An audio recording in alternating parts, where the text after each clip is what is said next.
Tea, Earl Grey. Bienvenue au podcast Premier Visionnement.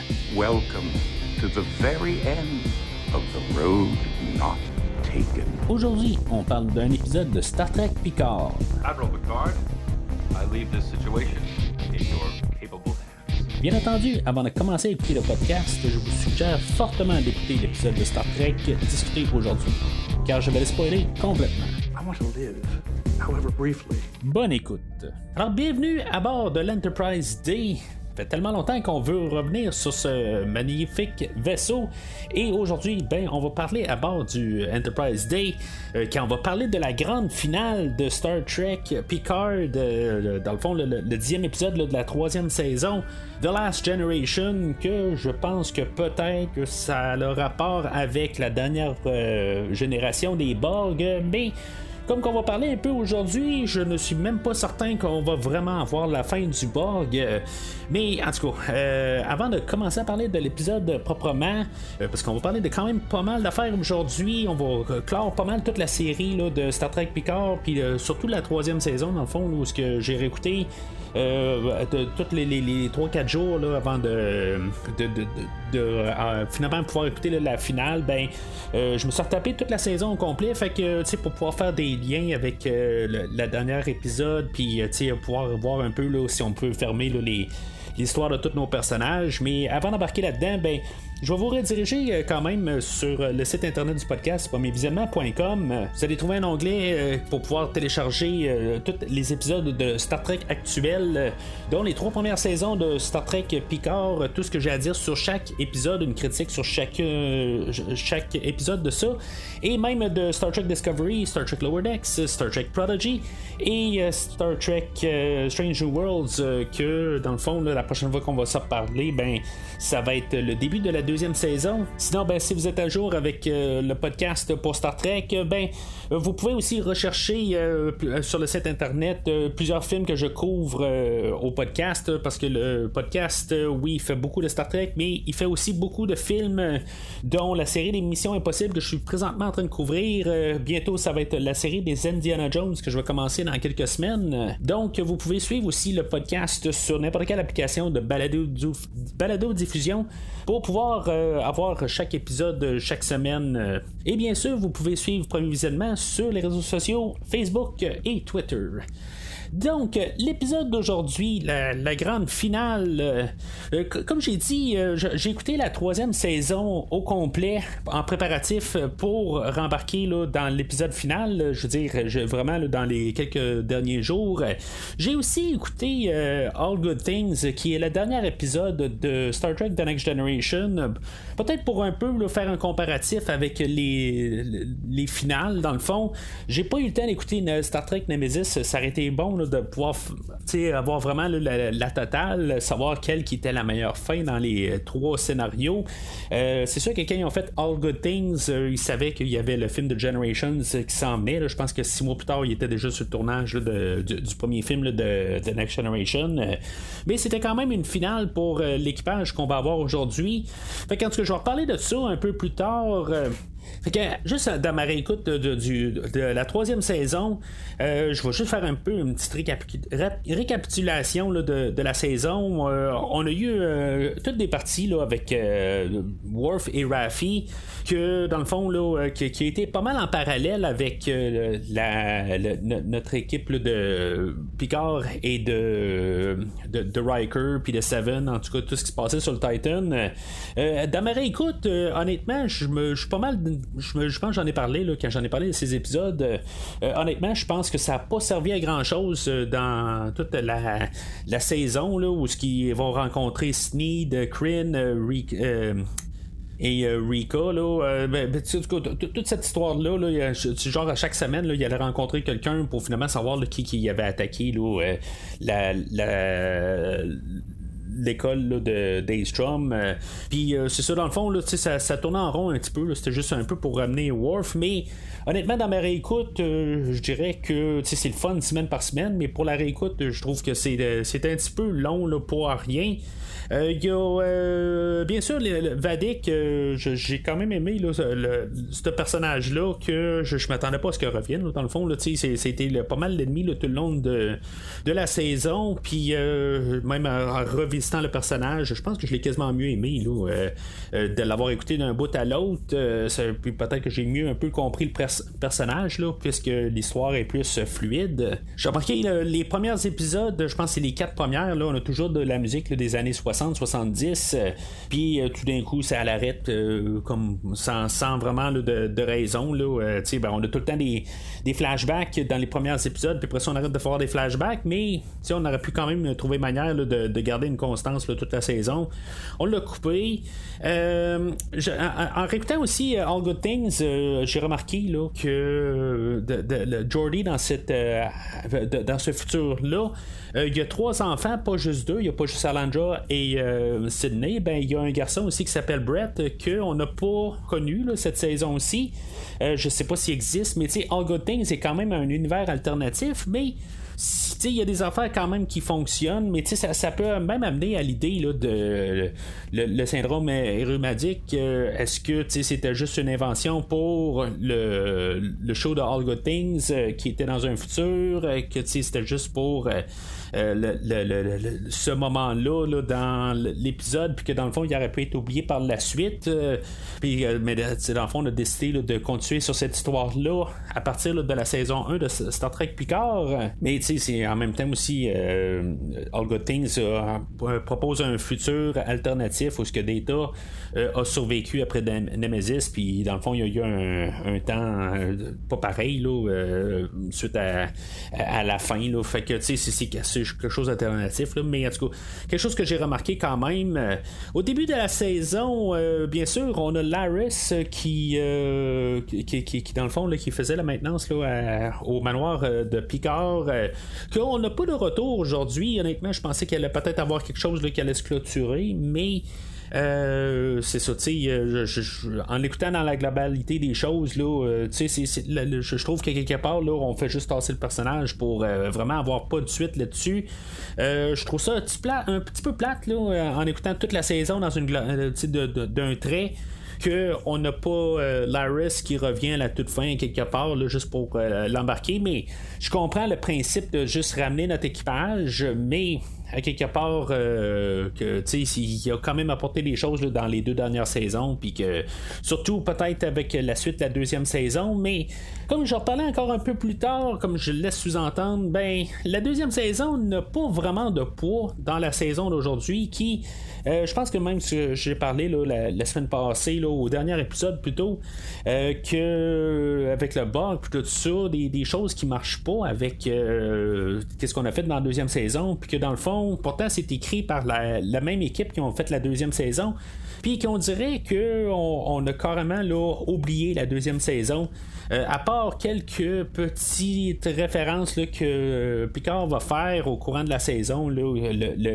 avec sa vision avec son père, puis comment qu'il voyait là, sa famille dans le fond là, ses troubles à l'enfance, que dans le fond il va avoir réglé dans la 2e saison, mais c'est tout. Fait qu'en tout cas, une discussion pour tantôt. Le personnage de Char, je pense que j'ai remarqué qu'il était encore plus con que je l'avais remarqué là, au courant là, de la saison.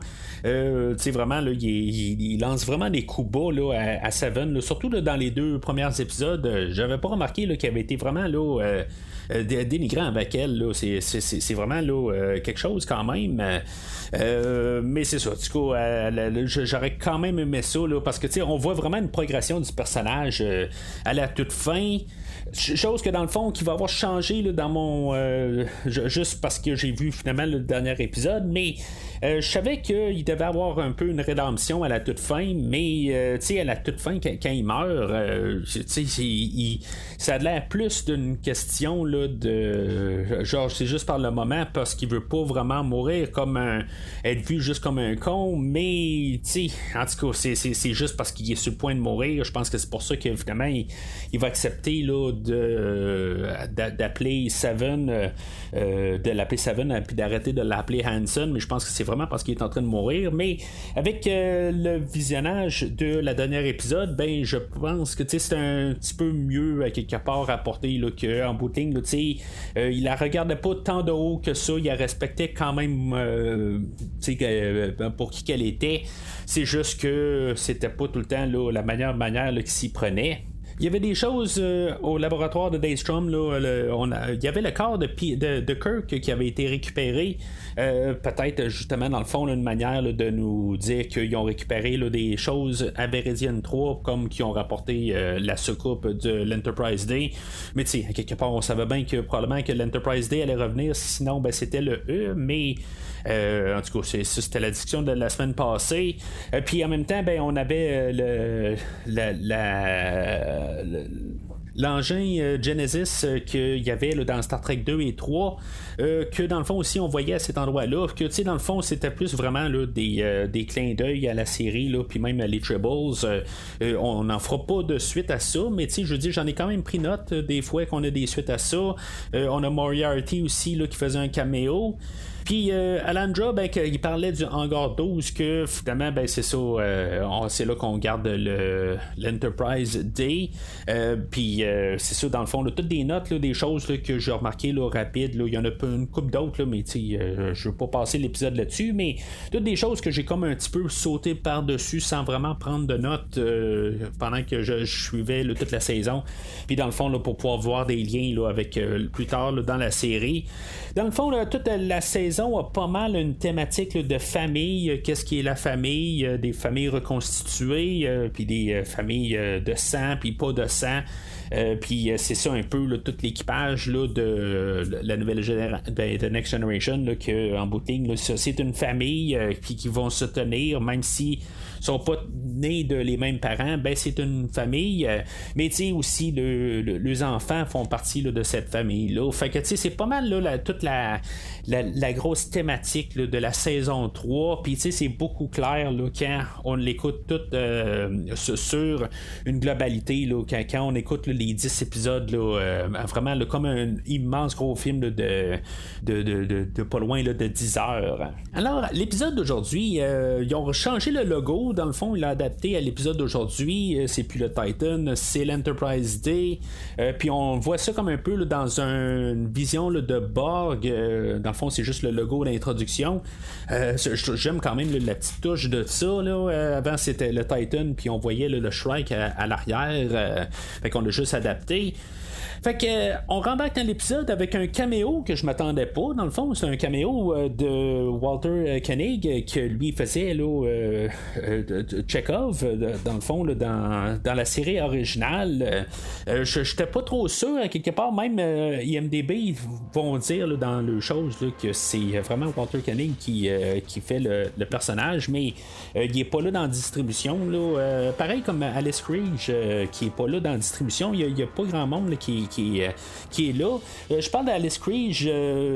Ça, c'est quelque chose que j'ai vu dans le fond là, dans mon revisionnement là, de l'épisode 9, qui est vraiment dommage que finalement ben, j'ai vu qu'elle était dans le générique de l'épisode 9. Puis pareil comme à la fin de l'épisode, si vous l'avez écouté, ben, c'est marqué juste qu'Alice Krige est là comme la voix de la reine. Fait que je sais pas si c'est vraiment elle. Je pense qu'elle est là aussi comme actrice, mais je pense qu'on a juste collé là, dans le fond le générique du 9e épisode, dans le fond de toute l'écriture là, on l'a juste comme recollé parce que c'est pas le même générique de fin. Mais en rentrant dans l'épisode, j'étais déjà spoilé. C'est juste c'est plate à quelque part que ben de toute façon j'étais pas mal certain là, j'écoutais un peu les tonalités là, que la reine quand elle parlait à Jack, je me disais juste la manière qu'elle parle, ça sonnait là, comme Alice Krige, et finalement ben, c'est ça, je m'étais pas trompé là, quand j'avais regardé le générique de fin.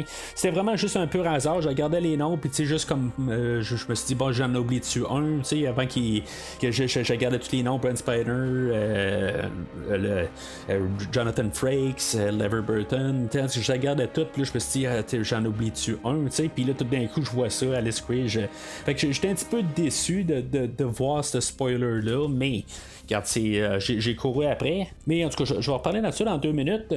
Fait que Chekhov, que dans le fond, c'est un descendant de Pavel Chekhov, que il s'appelle Anton Chekhov. Dans le fond, c'est un rend hommage aussi à Anton Yelchin qui nous a quittés vraiment dramatiquement à la fin de Star Trek Beyond. Je pense qu'il s'est fait écraser par son camion dans son garage à lui juste quelques semaines avant que le dernier film de Star Trek voit le jour, en tout cas.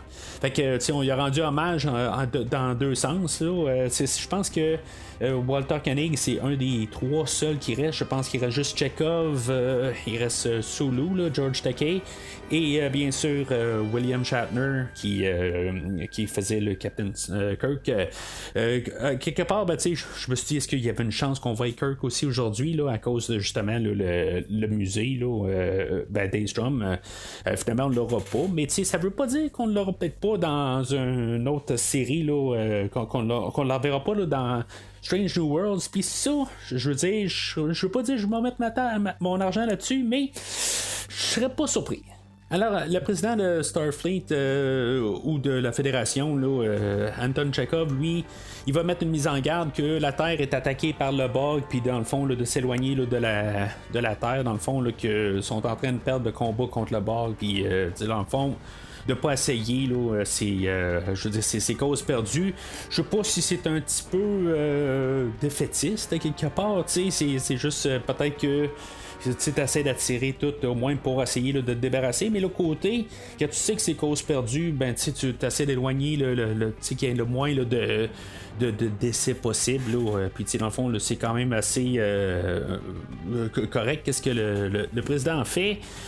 Fait que, dans le fond, notre équipage à bord de l'Enterprise D, eux autres sont en direction vers la Terre. Puis, dans le fond, ils vont capter, ils vont réussir à trouver le cube Borg qui est caché dans les gaz de Jupiter. Honnêtement, je pense que ça a plus de sens que l'Enterprise D se batte contre juste au moins un cube Borg. Je veux dire, dans le fond, c'est sûr que ils peuvent pas se battre contre le cube Borg, mais on entend que le cube Borg il est effectif à 36%, fait qu'il est pas à 100% opérationnel. Mais pendant ce temps-là, on a toute la bataille alentour de la Terre. On a tout genre les milliers de vaisseaux de Starfleet qui sont tous en train d'attaquer la base stellaire qui est alentour de la Terre. Puis, tu sais, dans le fond, elle a de l'air d'un gros feu d'artifice. Je comprends pas pourquoi elle est encore là. Je veux dire, elle se fait juste bombarder. Tu sais, on voit qu'il y a plein d'explosions dessus. Je veux dire, à quelque part, on arrive puis on dit que la base stellaire est détruite, mais tu sais, je veux dire, je comprends pas pourquoi elle est encore là pendant tout ce temps-là. Tu sais, il y a de l'arme à feu dessus. Elle est attaquée de tous les sens. Puis je veux dire, c'est impossible qu'elle a tenu tout ce temps-là, mais c'est comme un peu pour nous donner un genre de compte à rebours, puis qu'on se dit bon ben là, une fois que la base stellaire va être détruite, ben ça va être la Terre. Dans le fond, c'est juste cette étape-là à franchir avant d'attaquer la Terre, puis c'est pour nous donner un peu de temps, mais je veux dire, il y a tellement d'attaques sur la base stellaire que dans le fond, elle aurait dû durer quelques minutes, voire peut-être même quelques secondes, puis pourtant là, on voit que ça fait peut-être des heures qu'il est en train de soutenir, parce que il faut dire que notre équipage a le temps de partir de là, aller chercher le Enterprise D, probablement armer le Enterprise D, parce qu'on sait que l'Enterprise D a des torpilles dedans, puis ça me surprendrait que Geordi, lui, quand il a restauré l'Enterprise D, ben que c'était pas un musée, que là il a décidé de mettre des torpilles dedans, fait que ils ont dû armer l'Enterprise D, fait que ça prend du temps, puis c'est ça, à quelque part là, qui ont pas eu le temps, ben je veux dire que la base stellaire est encore là plusieurs, c'est sûr que c'est au moins peut-être 2-3 heures plus tard, c'est comme impossible là. Mais c'est juste un peu pour qu'on ait un peu du temps quelque part, puis qu'on comprenne que il y a quand même quelque chose là, puis que dans le fond les bugs sont pas en train d'attaquer la Terre directement. Mais sinon, on voit qu'est-ce qui se passe sur le Titan, que dans le fond, là, on avait laissé Raffi et Seven à bord du Titan, puis que finalement, ben, ils vont réussir à quand même reprendre le contrôle du Titan parce qu'à bout de ligne, ben, ils réussissent à regagner le contrôle sur le pont, d'évacuer les bugs dessus, mais quand même le Titan reste quand même en synchronisme avec les autres vaisseaux. Ils vont réussir à se déprendre de tout ça, puis tu sais, dans le fond, ils vont faire une genre de manœuvre ils vont s'occulter, puis après ça ils vont se désocculter pour tirer sur d'autres vaisseaux, puis tu sais, il y a des milliers de vaisseaux qui sont là, puis que sont pas capables là, de viser le Titan. C'est comme impossible là. Le Titan devrait être complètement détruit là, pareil comme la base stellaire, mais tu sais, c'est juste un peu pour trouver quelque chose à faire là, pour nos personnages, pour pas dire qu'ils se sont enfuis ou qu'ils regardent la situation les bras croisés. C'est tout simplement pour ça. Fait que, tu sais, honnêtement, ils servent à rien, mais ils servent cette scène-là pas mal quand ils reprennent le contrôle du Titan. On va nous introduire au cuisinier à bord du Titan qu'on nous avait pas introduit. Tu sais, tout de suite à partir de cette scène-là, je me suis dit, je pense qu'on est en train d'élaborer l'équipage du Titan. Puis, tu sais, dans le fond, on va savoir qu'est-ce qui va se passer par la suite, là. Mais, tu sais, je sens que déjà à cette partie-là, que on est déjà en train là, d'essayer de rentrer là, des personnages qu'on pourrait peut-être voir là, dans une future série spin-off. Ok, il se passe pas bien plus que ça du côté du Titan. Fait que notre équipage du D, le cube va baisser ses boucliers pour laisser l'Enterprise D approcher le cube, puis dans le fond ils vont pouvoir se téléporter à bord. Dans le fond on va avoir juste notre trio là, de Picard, de Worf et de Riker qui vont se téléporter à bord. Ils vont laisser Beverly, Data, Geordi et Troy à bord de l'Enterprise. Quand ils vont quitter, ben tu on a Picard qui va arriver, va dire que ça fait un honneur d'être avec eux autres. Puis on voit des regards entre Troy et Riker. Dans le fond, juste un peu pour essayer de nous vendre l'idée que ils vont peut-être tuer des personnages, puis peut-être que ça va être les dernières fois qu'on va voir Riker. Honnêtement, j'avais peu qu'on. Ça m'aurait vraiment surpris qu'on ait tué un personnage. Je me suis dit ça tout le long. Peut-être qu'on pourrait arriver puis tuer Picard, mais en même temps, je me dis, Nemesis a fait ça, a tué un personnage, puis dans le fond, là, ça apparaît un peu comme des funérailles. Puis même, si on retourne dans le temps là, de Star Trek 2, où ce que le monde sortait de la salle de cinéma parce que, dans le fond, là, comme si c'était des funérailles aussi, puis dans le fond, c'est pas ça que je pense qu'on veut faire avec la série là, de Star Trek Picard. Je pense qu'on veut finir de plus d'un côté optimiste, puis pas finir pareil comme que Nemesis a fait. Fait que on va tuer personne, puis en même temps, ben, ça servirait à rien, honnêtement, là, de tout d'un coup, on tuerait Geordi, ou on tuerait Beverly, ou on tuerait Troy, n'importe qui, là. Ça servirait à rien. Il y a une fois, peut-être, par contre, j'étais pas sûr pour Worf, parce que Worf, on va le blesser, puis, en tout cas, je me suis dit, ben, quelque part dans la saison, on a fait semblant, puis vraiment, là, c'était pas c'était pas très très convaincant, mais on a essayé de tuer Worf, puis on l'a pas fait. Là, je me suis dit, bon, ben là, on le tuerait, puis là, du coup, ils m'ont pas vendu avec l'idée, mais s'il y a une personne que j'ai pensé un certain temps que peut-être on allait arriver puis le tuer, c'est juste parce que on va le blesser.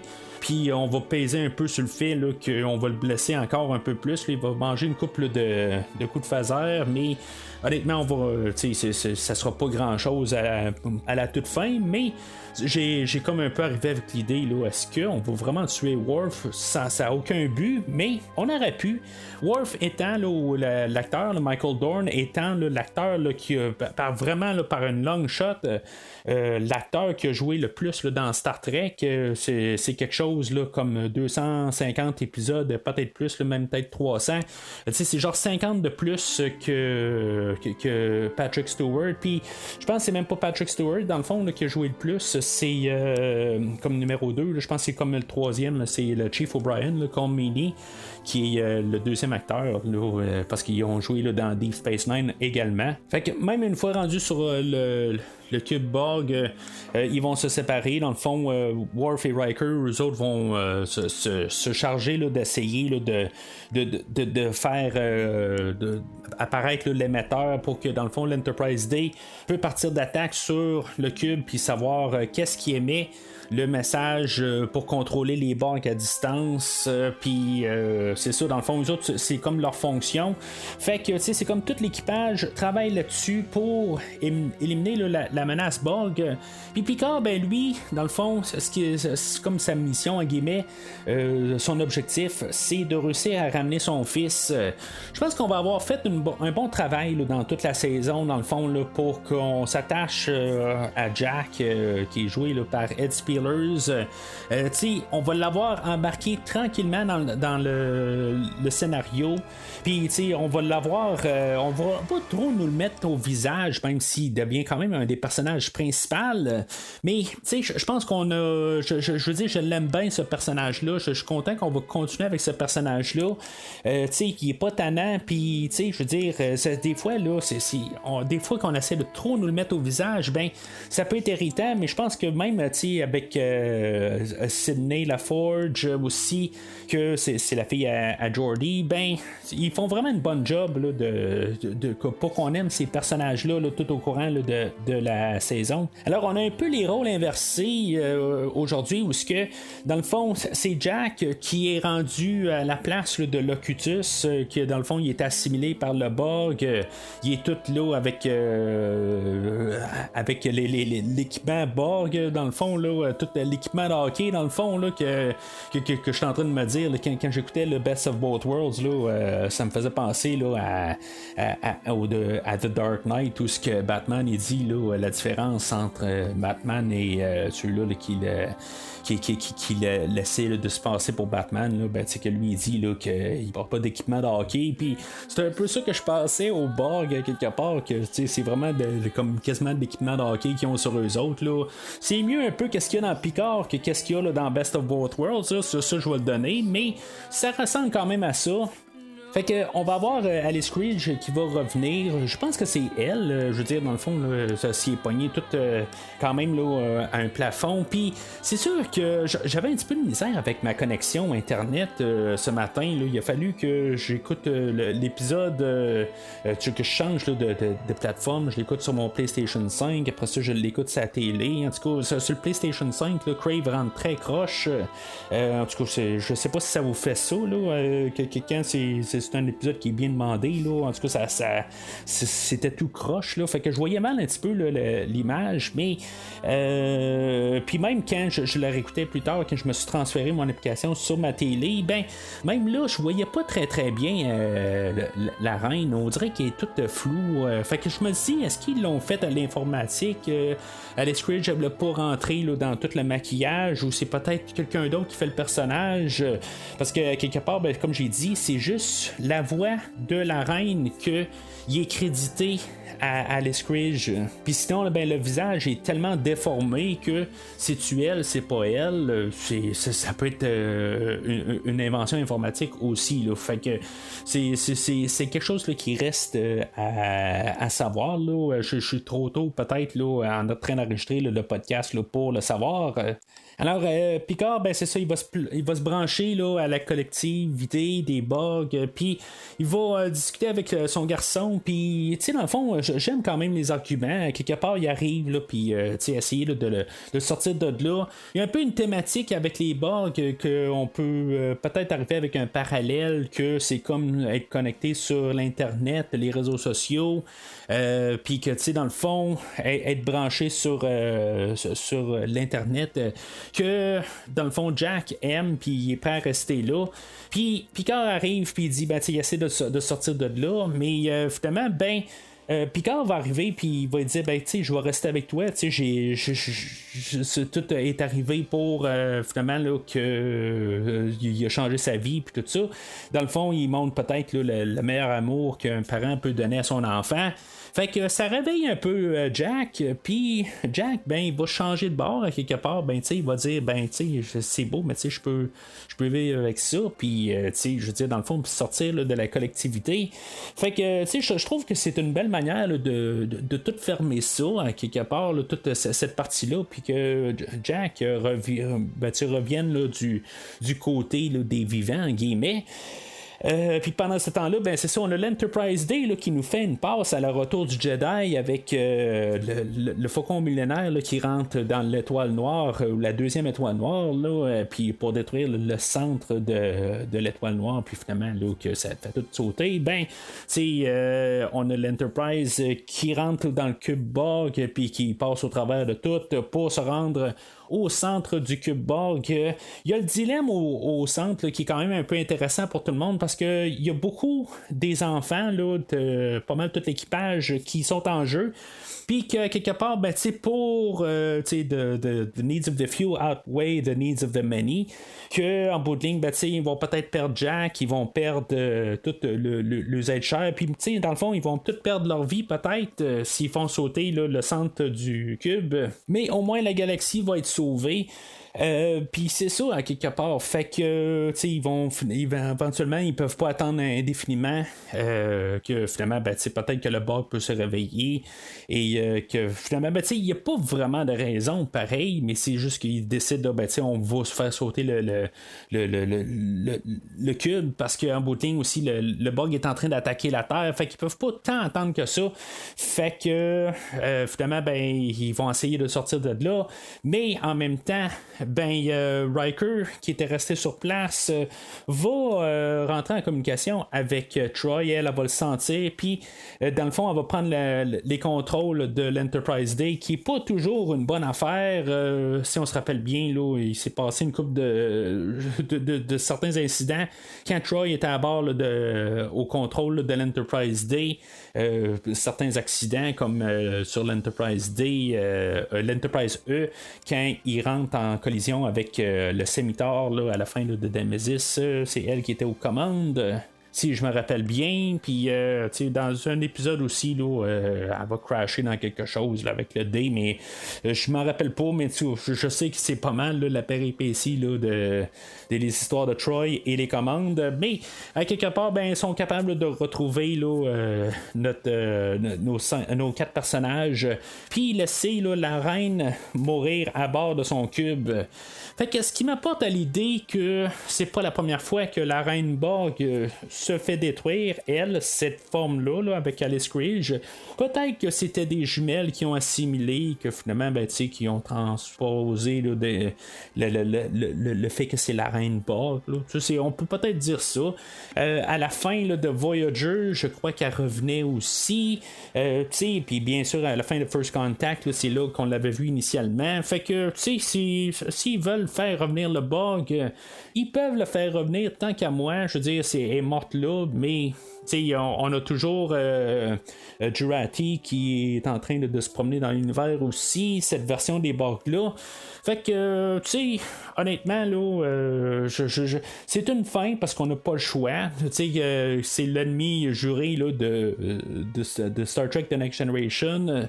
C'est l'ennemi ultime. Fait que, c'est correct qu'on l'a détruit, mais honnêtement, s'ils veulent arriver et ramener les Borg, ils peuvent le faire. Ils l'ont prouvé par le fait qu'on était supposé avoir la fin du Borg à la fin de la 2e saison, puis que là, tout d'un coup, on a encore une histoire de Borg cette saison aussi. Fait que j'ai comme un petit peu le côté qui me dit dans ma tête que si maintenant ils veulent, ils peuvent, mais sont pas décidés avec leurs idées. Puis, tu sais, dans le fond, je vais continuer tout de suite sur cette lignée-là.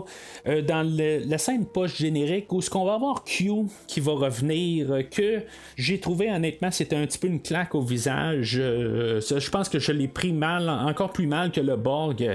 Tu sais, honnêtement, c'est pas que j'aime pas l'épisode d'aujourd'hui. Je veux dire, je trouve que, je veux dire, c'est tout ce qu'on pouvait demander pour une finale. Mais quand on arrive à juste cette scène de post-générique-là, où ce que les choses qu'on devait faire là, dans la deuxième saison, qu'on a essayé de faire une clôture au personnage de Q, ben, tu sais, on vient juste d'arriver puis nous dire que finalement il peut avoir une continuité pour le personnage de Q. Je comprends que le côté linéaire, que lui peut se promener dans le temps et tout ça, tu sais, c'est ce qu'il va parler. Ça, je le comprends, mais ça aurait été le fun qu'on garde ça. Juste un moment spécial, la deuxième saison, que ça soit la fin du Borg, que ça soit la fin de Q, puis qu'on ait trouvé quelque chose pour la troisième saison. Je peux pardonner pour le Borg parce que c'est l'ennemi ultime, comme que je dis là, depuis le début, puis depuis la semaine passée. Ça, je peux le pardonner pour le Borg. Mais Q, honnêtement, j'ai comme trouvé, ça n'a aucun but de mettre Q à la toute fin. Je pense même pas qu'on va ramener le John Delancey dans la série là, on va l'appeler Legacy, là, je sais pas si ça va s'appeler Legacy, mais en tout cas, vous devez voir ça à la toute fin, là, j'ai trouvé ça un petit peu, je veux pas dire nous cracher au visage, mais j'étais un petit peu là, je me suis dit, ben tiens, on fait n'importe quoi juste pour essayer de être sûr de dire qu'on peut continuer cet univers-là, mais sont pas capables de dire de nous donner une réponse finale. Même à un certain point, je suis pas sûr que en voyant ça, que mettons que la nouvelle série commence, ben qu'on verra pas Picard, qu'on verra pas Riker ou Worf ou n'importe qui. C'est comme ça, à quelque part, que je suis en train de sentir ça, qu'on n'a peut-être pas une finalité avec notre équipage de Next Generation à cause de des choses de même qu'on nous dit qu'on a la fin, mais que finalement on arrive avec un genre d'épilogue encore, que finalement on a le droit encore à ces personnages-là qu'on avait clos. En tout cas, fait que c'est ça pour ça, dans le fond, là, pour pas mal là, mon côté négatif, bien déçu de l'épisode aujourd'hui, puis de l'épisode de la semaine passée. Pour le restant, ben c'est ça, l'Enterprise Day qui réussit à reprendre nos 4 personnages, se sauver. À la style de Le Retour du Jedi, où l'Enterprise se sauve là, avec tout ce qui explose en arrière. Ils n'ont pas accroché un bout de l'Enterprise, par contre, là, dans le fond, là, où le Faucon millénaire, là, il accroche son radar, ben, il n'y a rien accroché là, sur l'Enterprise Day, il ressort intact. Mais ça conclut pas mal là, son dernier voyage. J'adore voir l'Enterprise Day en action. Là. Je veux dire, honnêtement, là, ça me fait quelque chose, à quelque part, là, que je vois tout ça, l'équipage à bord, c'est vraiment le côté nostalgie là, qui m'embarque là, dans tout ça. C'est probablement mon vaisseau préféré dans toute Star Trek. C'est pas mal la série là, qui m'a embarqué là, dans Star Trek, là, même si je connaissais quand même là, la plupart des films à l'époque, puis quelques épisodes quand même. Là, j'avais pas tout vu là, quand Next Generation a commencé, mais c'est ça qui m'a embarqué plus là, dans l'univers de Star Trek. Fait que voir ça, c'est sûr que j'étais bien content. Mais c'est ça, à quelque part, on va faire une clôture là, sur l'Enterprise Day. On va sauter une année où ce que on va le ramener au musée, que finalement ben, on va éteindre les lumières. J'espère que c'est le dernier voyage du D. Je veux dire, puis même d'un équipage, j'espère qu'ils vont pouvoir tenir leurs promesses. Ils l'ont pas fait pour Q, ils l'ont pas fait pour le Borg. J'espère qu'ils sont capables de tenir cette promesse-là. C'est pas que je les aime pas. C'est bien au contraire, je trouve que on a fermé le livre correctement. C'est sûr que on va voir l'équipage, qu'ils vont se rencontrer, ils vont boire un verre ensemble, puis après ça, ben, ils vont jouer aux cartes. Un peu pareil comme à la toute fin là, de All Good Things. Ça fait une belle manière là, de fermer ça. Ça fait comme un peu la roue avec All Good Things, que c'est la première fois où Picard joue avec eux autres. Puis, même dans All Good Things, il dit qu'il jouait aux cartes avant. C'est pas un débutant. Puis, dans le fond, ça voit que tout l'équipage s'entende bien ensemble. Ça veut pas dire qu'ils vont rester tout le temps.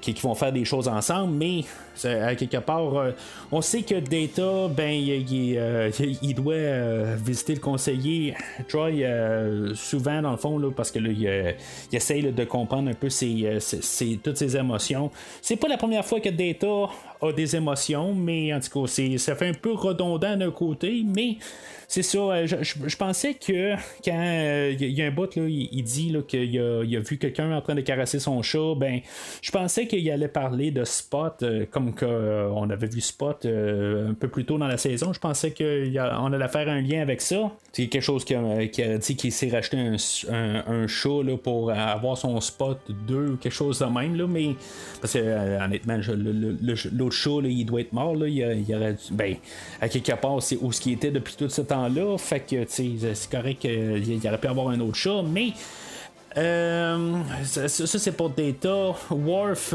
c'est pas très clair qu'est-ce qu'il va faire. Puis c'est pas clair vraiment pour tous nos personnages quelque part. T'sais, ils vont juste comme être dans l'univers, mais vraiment les fonctions, je pense qu'ils vont revenir aller faire leur vie train-train quotidien. On sait que Riker et Troy, eux autres vont déménager là, de Nepenthe, je pense que la planète s'appelle. Ils vont déménager de là.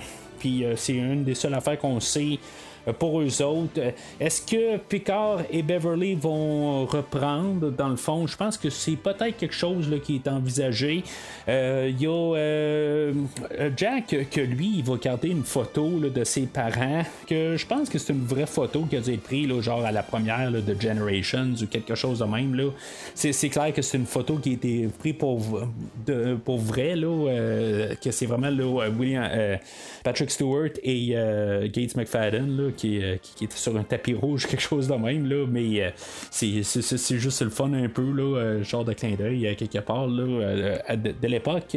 Un peu comme, je pense que c'est Star Trek Beyond, justement, qu'il y a une photo de l'équipage original de Star Trek qui avait été pris là, à la fin de Star Trek 6, où il y avait eu tous les acteurs là, qui s'étaient réunis pour une photo. Puis, je pense que c'est un petit peu un genre d'hommage à ça, là, mais en tout cas, c'est correct à quelque part. Je trouve juste ça un petit peu. Ça aurait été le fun qu'ils fassent vraiment quelque chose aussi avec l'équipage de Next Generation dessus, mais ils sont tous là vivants. On l'a comme ça, là. Mais sinon, on apprend que tout le monde qui est infecté, là, tous les équipages là, à bord là, de tous les vaisseaux de la fédération de Starfleet, ils vont tout repasser au travers là, des transporteurs ou des téléporteurs pour se faire débarrasser là, de le côté Borg, là, tout ce qui était implanté de Borg dans eux autres. Dans le fond, ils vont les passer là, au filtre en les téléportant, puis en trouvant aussi là, les changelings qui pouvaient rester. Manière facile de quand même là, tout éliminer là, cette partie-là de l'histoire. Dans le fond, là, on n'a pas besoin de plus technique que ça, mais c'est juste au moins qu'il ait pris un peu de temps là, pour nous dire comment il allait régler cette situation-là, puis de finalement trouver là, où ce que les derniers changelings étaient. On va avoir Seven qui va être promu comme capitaine du Titan, mais que finalement, on va transformer le Titan en Enterprise G. Je reviens à ça dans 2 secondes.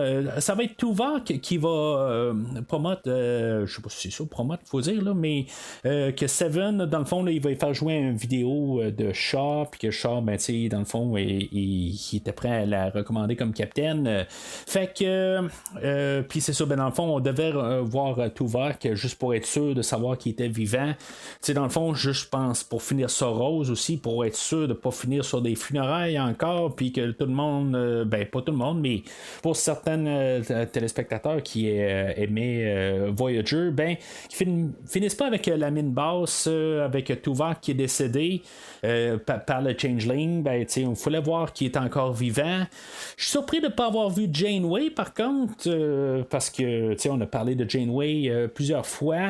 Je veux pas être méchant, je pense que Janeway peut-être pas très en forme pour revenir dans une suite de Starfleet, peut-être. En tout cas, j'espère que c'est pas ça qui la raison pourquoi on l'a pas ramené. Je pense que ça aurait été le fun de la revoir quand même, mais je pense qu'en même temps on veut peut-être pas trop donner d'emphase sur Janeway parce que c'est un personnage qui apparaît dans Prodigy, fait que de l'avoir sur 2 deux fronts, mais remarque qu'on a fait ça avec Jonathan Frakes aussi, qui avait apparu justement là, dans Lower Decks pour quelques épisodes, puis que finalement, il est apparu dans Picard.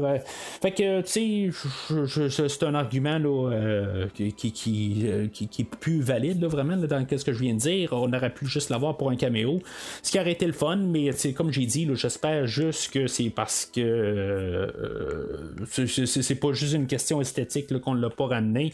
Je pense qu'on aurait pu la ramener là, juste pour un caméo à la toute fin, avec Seven quelque part, que puis Tuvok, juste savoir comme les trois là, dans la même salle. Je trouve que ça aurait été bien le fun là, de les revoir ces trois-là ensemble. Alors, tu sais, avec Raffi, on pouvait voir ça arriver, là, que dans le fond, là, il allait devenir là, comme le capitaine et son second, dans le fond, ou son number one à elle, qu'elle va prendre Raffi. Je pense que c'est tout un petit peu provisoire. C'est ça qu'on nous dit à la toute fin, quand elle va arriver là, au contrôle comme capitaine. Elle va dire qu'on fait juste essayer voir comment ça fonctionne, mais c'est pas définitif. Je pense que dans le fond on va avoir de l'écriture, puis je pense qu'on essaie avec les personnages qu'on établit. Est-ce qu'ils vont tous revenir? C'est à savoir là. Mais tout le monde est à leur poste qu'on a eu, mais c'est ça, ça reste comment que les réactions ont été faites. Le cuisinier, honnêtement, l'acteur, je suis pas trop sûr, honnêtement. Je veux dire, il a l'air à casser un peu là, la mouture des autres. Peut-être qu'il est un petit peu plus humoristique. Peut-être pour ça là, qu'il va pas tout à fait là, avec les autres, mais on verra bien qu'est-ce qu'on va faire avec la prochaine série. En tout cas, si vraiment on fait vraiment là, quelque chose avec eux autres. Sinon, c'est dommage si ça tombe là, à plat. Mais honnêtement, je pense que c'est vraiment là, la bande-annonce là, pour la prochaine série. J'espère qu'on peut avoir d'ici là, la prochaine année. Ça serait vraiment le fun. Peut-être que on va laisser Discovery finir, puis le temps qu'on écrive mieux la nouvelle série, voir la réaction là, de la saison 3, puis les personnages, pour savoir qu'est-ce qu'on fait un peu. Puis dans le fond, on va avoir deux séries là, avec un Enterprise comme vaisseau principal.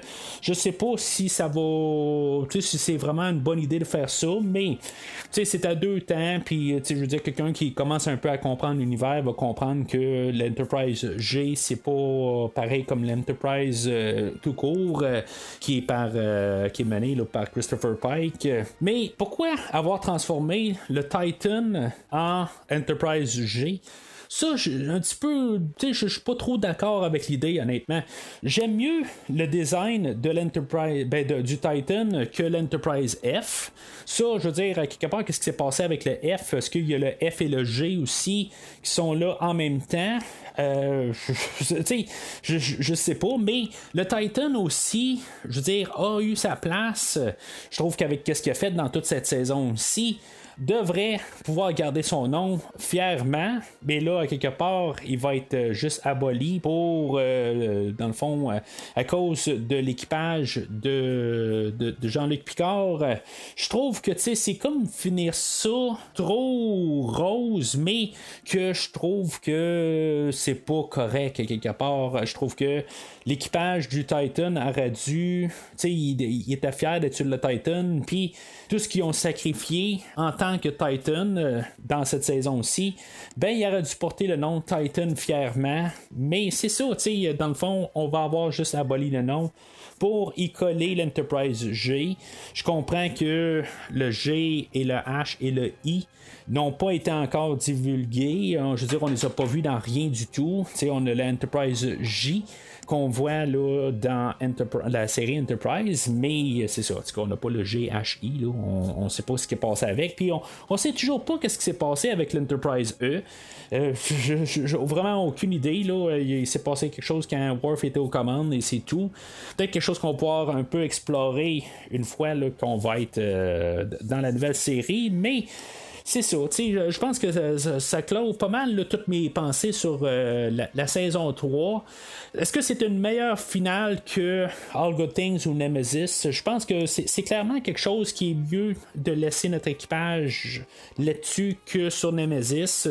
Nemesis, c'est pas un film que je déteste autant que je pense que plusieurs gens n'aiment pas Nemesis, peut-être juste à cause de Data, mais c'est quelque chose que j'ai vécu avec. Puis oui, c'est sûr, c'est pas le meilleur film de Next Generation, mais je serais peut-être d'un côté à dire que c'est peut-être pas le pire. Fait que, tu sais, dans les 4 films, tu sais, il y a des hauts et des bas.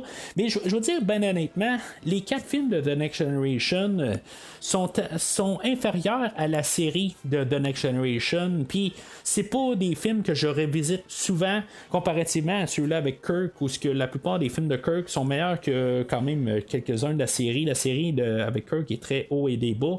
La série de Next Generation, il y a des hauts et des bas, mais les hauts sont largement supérieurs à pas mal tous les films de The Next Generation, qui fait que les films de The Next Generation, ben, tu sais, je les ai écoutés plus que les épisodes de Star Trek, mais ce sont quand même des versions inférieures là, de qu'est-ce qu'on a vu au petit écran avec cet équipage-là. Puis là-dedans, ben, j'ai inclus même le film de First Contact.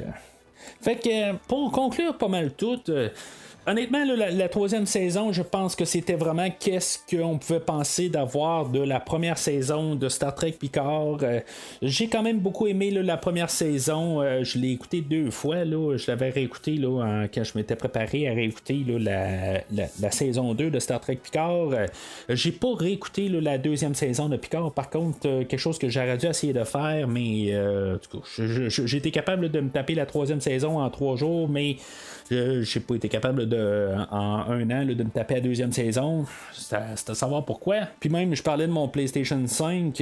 Ben, ça tombe que quand j'ai acheté mon PlayStation 5, qui était rare dans le temps, ben, quand j'ai été capable d'en avoir un, c'est pendant que j'étais en train d'écouter la saison 1 de Picard ou la réécouter. Puis, dans le fond, avant de jouer avec mon PlayStation 5, ben, je m'étais assuré de pouvoir réécouter toute la saison 1 de Picard. Fait que, tu sais, pourquoi que j'ai pas écouté la 2e saison? Ben, ça aurait été la meilleure affaire à faire en plus là, pour bien rembarquer. Mais en tout cas, tout ça pour dire que ça a été quand même 3 bonnes saisons. Je pense que la moins bonne, en regardant ça dans la totalité, mais il faudrait vraiment que je la réécoute d'un bout à l'autre, vraiment que je fasse comme que j'ai fait avec la 3e saison. Il faudrait que je fasse ça avec la 2e saison. Je pense que par défaut, c'est la saison la moins forte parce que quelque part, je pense qu'on avait un peu des ressources pour faire quelque chose là, de plus Star Trek, mais on a décidé d'en revenir dans le temps. Puis, en tout cas, on a fait des hommages beaucoup là, à Star Trek 4. Puis, je sais pas si c'était ça qu'il fallait faire. On a essayé un peu là, de, comme peut-être, je veux pas dire se débarrasser là, des personnages qu'on avait établis dans la première saison, mais c'était un peu ça. Quelque part, on a essayé de faire des clôtures avec eux autres. Puis, pour arriver finalement là, avec une 3e saison qui nous apportait là, notre équipage classique. Fait que c'est une série qui est pas très très égale, qu'il y a comme 3 histoires complètement différentes, mais qu'il se rajoute bien là, à toute la saga là, qui a commencé là, en 1987 avec la première épisode là, de Star Trek The Next Generation. C'est sûr que c'est une série qui est très nostalgique. Que par le fait même, est-ce que dans 5 ans, elle va être autant puissante? Je pense que c'est quelque chose qui va pouvoir quand même soutenir dans un futur. La réécoute va peut-être être un petit peu moins forte, bien sûr, parce que le côté nostalgie va avoir un petit peu débarqué. Mais ça reste que c'est quand même une belle petite trilogie de saisons pour rajouter là, à la série là, de Next Generation, pour peut-être faire un 10 saisons total avec 4 films. Là.